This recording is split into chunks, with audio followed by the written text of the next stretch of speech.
Picture this. You're tucked in, rain hitting the window, and somewhere out there, deep inside millions of acres of protected wilderness, someone just vanished without a trace. Nobody, no clues, no explanation that makes any sense. The rangers are baffled, the families are shattered, and the forest just keeps standing there, silent, holding its secrets like it always has. Tonight, we are going into three of the most disturbing disappearances ever recorded inside America's national parks. These are real cases, real people who walked into the wild and simply ceased to exist. And when you hear the details, I think you'll understand why these stories keep investigators, researchers, and families up at night, years and even decades after they happened. Get comfortable, turn the volume up, let the rain do what it does, because we are not leaving until we've gone through all three of these. And trust me, you're going to want to stay for all of them. The third one especially is going to make you question everything you think you know about how people disappear in the wilderness.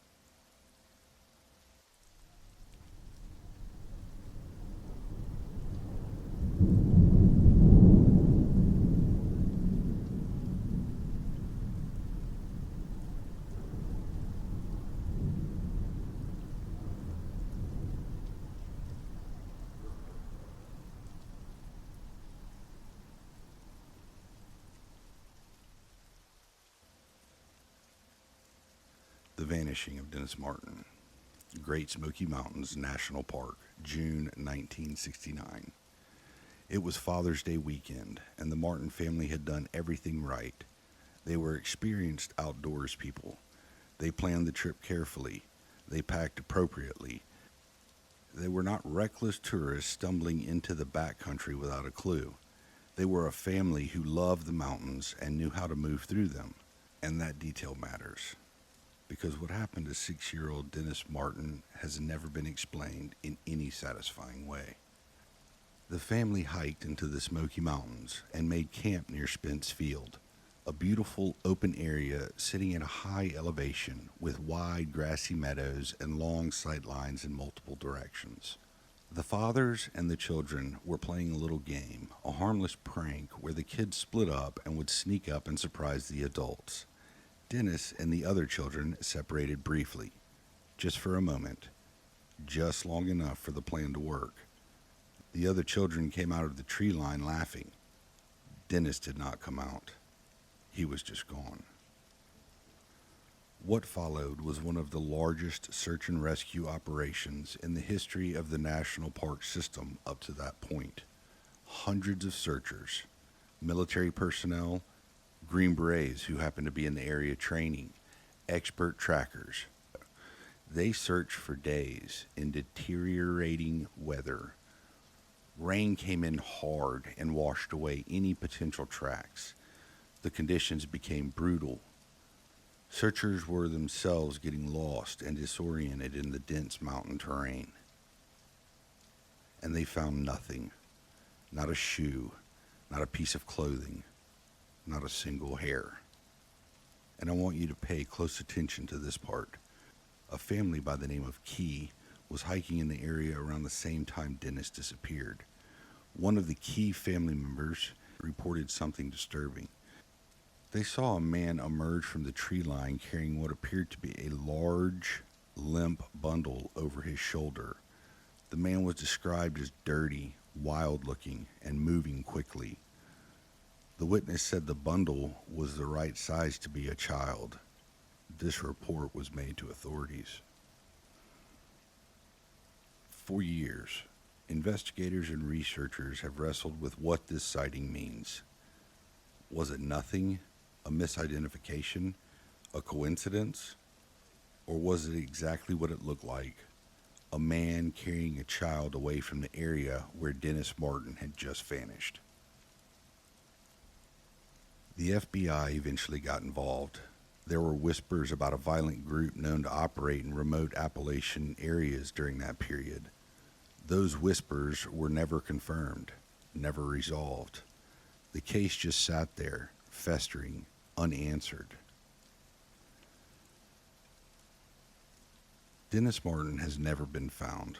Not a single piece of physical evidence connected to him has ever been recovered from the mountain. A 6-year-old boy in a populated recreation area on a clear afternoon with people all around simply ceased to exist between one moment and the next. His father spent years afterward continuing his own investigation, refusing to accept that this was just some tragic accident of the wilderness. He always believed someone took his son, and when you look at the full picture, it is very difficult to disagree with him. Great Smoky Mountains is the most visited national park in the entire country. Millions of people walk through it every year, and somewhere inside it, the answer to what happened to Dennis Martin is still buried.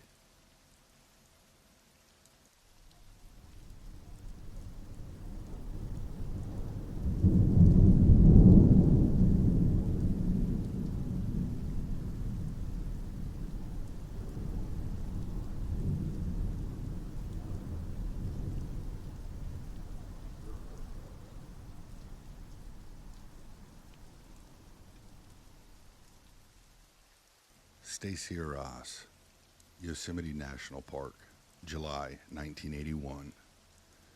Yosemite. The name alone conjures images of towering granite walls, crystal waterfalls, meadows so beautiful they don't look real.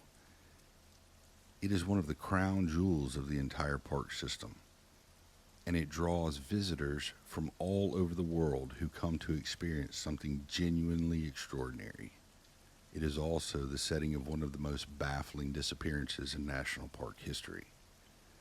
Stacy Ross was 13 years old in the summer of 1981. She was visiting Yosemite with her father and a group that included several other people, staying at Sunrise High Sierra Camp, which sits at high elevation and is accessible only by trail. It is a stunning location, remote, beautiful, and far from the casual tourist infrastructure of the valley below. On the morning of her disappearance, Stacy told the group she wanted to walk to a nearby lake a short distance from camp. She was seen walking in that direction by multiple witnesses. One person in the group, an older gentleman, walked with her for a short distance before she moved ahead. He watched her continue down the trail. He saw her turn and walk around a curve in the path, and then she was gone. The search that followed was extensive. Dogs were brought in, helicopters flew grid patterns over the terrain, searchers on foot combed through the surrounding wilderness. The lake she had been heading toward was searched thoroughly. The trails were walked and rewalked. Nearby areas were checked methodically. They found one thing: a single camera lens cap near the shore of the lake. It was identified as belonging to Stacy. That is the entirety of the physical evidence ever recovered in connection with her disappearance. A lens cap. No body, no clothing, no remains, nothing else. Now consider the geography here for a moment. The area around Sunrise High Sierra Camp is not a vast, impenetrable jungle. It is open, alpine terrain with clear sight lines in many directions. The trail Stacy walked was not a treacherous, confusing network of paths. It was a relatively straightforward route to a lake that was close to camp. She was seen by a witness just moments before she vanished.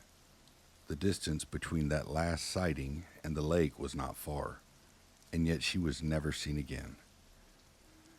What makes the Stacy Ross case so deeply unsettling is the sheer impossibility of it. The terrain, the proximity to camp, the short distance, the multiple witnesses who saw her that morning. All of it suggests she should have been findable. If she had gotten lost, she would have been found. If she had fallen into the lake, her body would have surfaced or been located during the search. If she had wandered off trail and become disoriented, searchers would have picked up some kind of trace. There is no rational explanation for how a 13-year-old girl disappears from a short, well-defined trail in an open alpine terrain in the middle of the morning and leaves behind nothing but a lens cap. Her family has never had answers. Yosemite sits there, magnificent and indifferent, and the mystery of what happened to Stacia Ross on that summer morning in 1981 remains completely unsolved.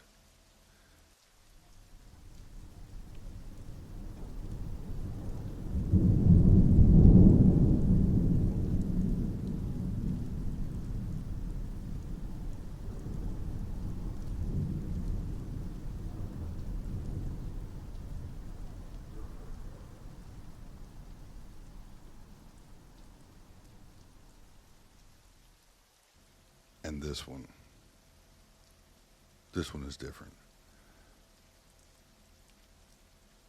Paul Fayugat, Big South Fork National River and Recreation Area, Tennessee and Kentucky, 1976.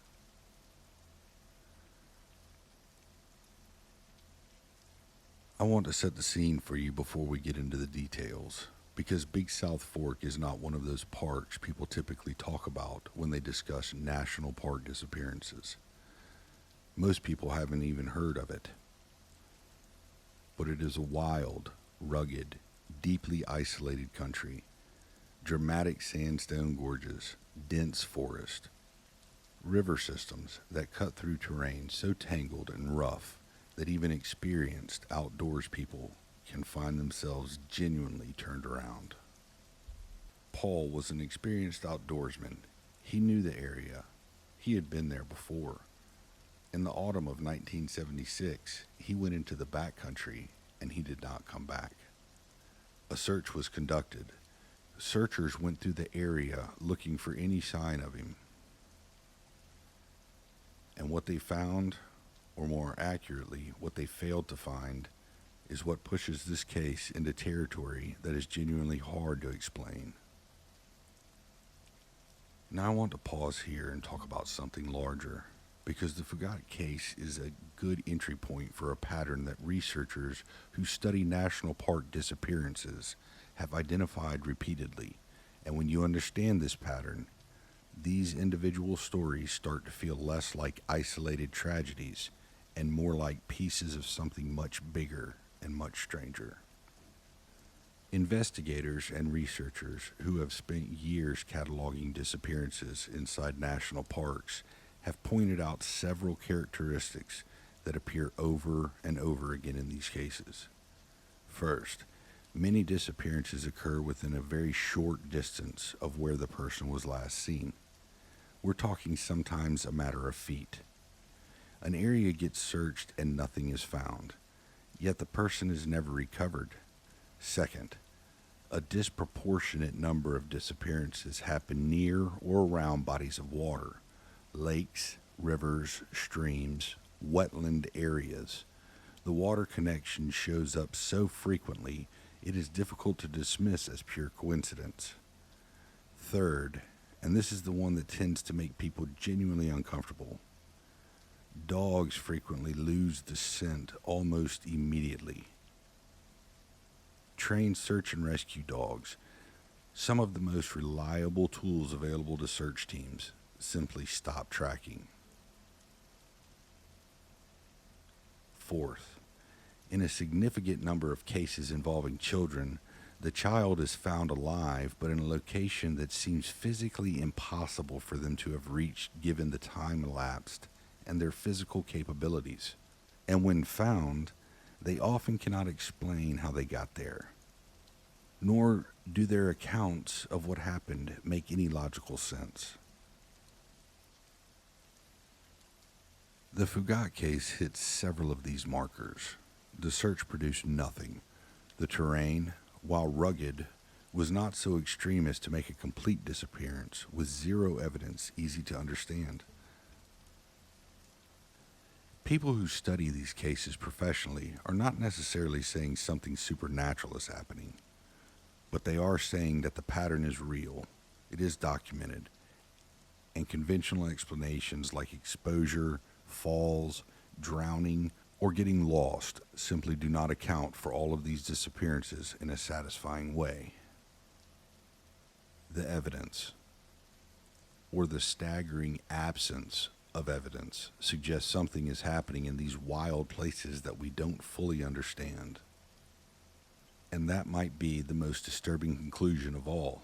Not a monster, not a conspiracy, just a genuine documented pattern of people going into protected wilderness and vanishing in ways that trained professionals cannot explain. That is scarier to me than almost any alternative. Paul, he was never found. Big South Fork keeps its silence. Now I'd like to take a moment before we continue, because I think this deserves a little more thought. These three cases, Dennis Martin, Stacey Arras, and Paul Fugate, they share something beyond just the bare fact of disappearance. They share the quality of impossibility. They happened in places where disappearance should have been difficult or even impossible.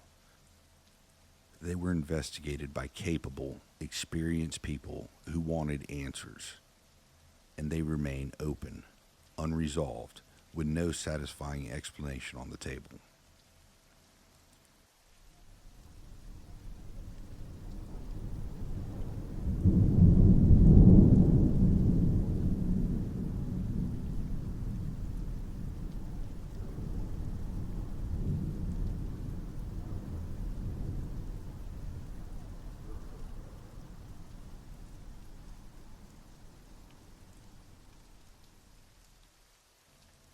There are somewhere in the range of hundreds of cold case disappearances connected to national parks across the country. Some of them receive attention, many of them don't. The parks themselves are under no obligation to maintain centralized records of missing persons cases in a way that makes them easy to study as a collective phenomenon. That fact alone has struck many researchers as strange. What are we supposed to do with that? I think what these stories ultimately do, what they are supposed to do, is remind us that wildness is real, not the curated, photographable, hashtagable version of wildness that we see on social media. Real wildness, the kind that has no interest in us, the kind that existed for millions of years before a single human walked through it, and will exist for millions of years after we're gone.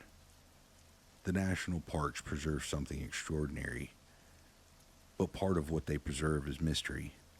And mystery, real mystery, the kind that doesn't resolve at the end of an episode or wrap up neatly, is uncomfortable in a way that sits with you. It is sitting with the Martin family. It has been sitting with them since Father's Day weekend, 1969. 57 years of no answers. It sat with Stacey Arras' father, who walked part of that trail with his daughter that morning in July 1981, who watched her walk around that bend, who has spent decades living with the image of the last moment he saw her. And somewhere, people who knew Paul Fugate still carry that autumn of 1976 with them. These are not numbers. These are not statistics in a file. They are real human beings who went into wild places that we have decided to protect and preserve, and something happened to them that we cannot explain. The rain is still going, and somewhere out there, those mountains and gorges and alpine meadows are doing exactly what they have always done. Sitting, waiting, keeping their silence. If you are new here, welcome. So am I. You found your way to the right place for exactly this kind of night, though. I do these regularly, and the backlog runs deep. So if you need more of this to get through the week, it's all right there waiting for you. Stay safe out there. Stay on the marked trails. Tell someone where you're going. And maybe, just maybe, if you feel something watching you from the tree line, pick up the pace a little. Good night.